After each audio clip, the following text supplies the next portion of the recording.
Nous devons nous élever et dire non et que ça doit cesser. Et j'encourage d'ailleurs les jeunes. Je n'ai pas dit que tous les jeunes doivent faire la politique, mais nous devons aimer notre pays.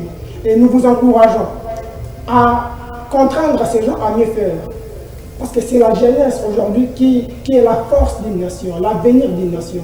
Et si nous restons endormis par ces discours envoûtants de ces acteurs politiques, vous verrez que notre pays ne sera que dans la ruine. Alors Charles, on dit que la jeunesse est l'avenir de demain. Alors, qu'est-ce que vous pourrez dire à ces jeunes-là qui nous regardent en voyant les défis qui se présentent aujourd'hui dans notre pays, parce qu'aujourd'hui on a des jeunes qui se donnent à des choses, qui se donnent à n'importe quoi, permettez-moi de le dire. On le voit les matins à 6 heures dans des bars, on le voit, ils ne prennent pas le temps de réfléchir. Qu'est-ce que vous leur diriez, surtout que vous êtes aussi étudiant à l'ULIKI? Je nous invite d'abord, nous les jeunes, à prendre conscience, à ne pas se laisser faire par les acteurs politiques. D'ailleurs, dans le cadre de la jeunesse, je préviens une structure appelée la Fondation Charbot Pevotessa qui sera légalisée d'ici là. Je suis en train de travailler sur ça. Okay. Nous allons aider le jeune délinquant avec des conseils afin de prendre conscience et travailler, se donner à des formations, à des pratiques, à des métiers, donc ainsi de suite. Alors, Stéphane, la République démocratique du Congo, de 1960 jusqu'à ce jour, a connu 5 présidents. Si on vous pose la question de savoir l'empreinte particulière de ces 5 présidents, que diriez-vous? Mais il n'y a que ruine et destruction. Il n'y a aucune empreinte. Parce que jusqu'aujourd'hui, la RDC ne peut pas être considérée comme un État à l'interne. Nous ne sommes qu'un État par la forme. La théorie générale de l'État, dans la théorie de la disparition des États, mais nous sommes disparus par déliquescence, où il y a depuis des années, nous avons des autorités incapables d'assurer la sécurité territoriale de l'État, la vie sociétale économique est en chaos, un État qui est incapable d'offrir des biens et services. Et la situation économique, aujourd'hui, on ne peut pas en parler, c'est catastrophique. Donc, un État qui n'est pas provident, un État qui n'est pas gendarme, ce n'est qu'un État existant.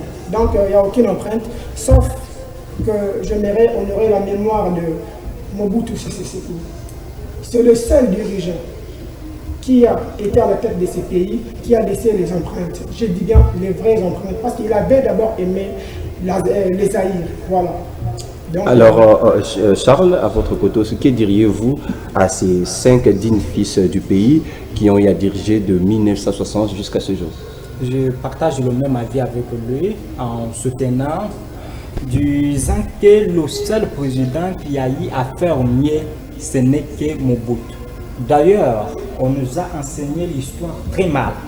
On nous a enseigné à l'école, Mobutu était dictateur, Mobutu faisait ceci, Mobutu a tué des gens, Mobutu a créé des révolutions.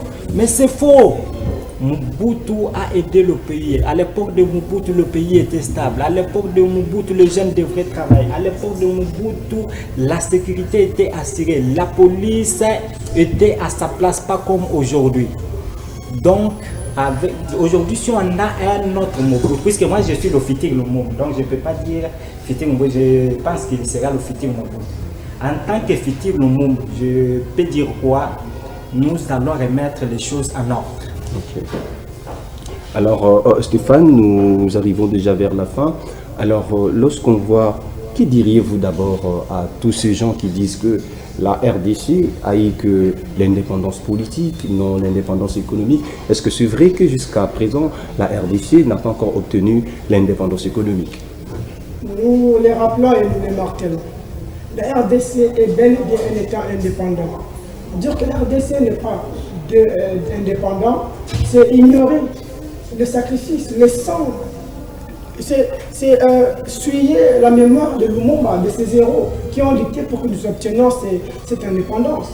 Donc la RDC est indépendante, sauf que la RDC est détruite par ses propres fils. Il y a cela des décennies. Donc c'est nous-mêmes. Aujourd'hui, Lumumba ne sera pas fier. Ceux qui ont donné, ceux qui ont coulé leur sang pour ces pays ne seront pas fiers.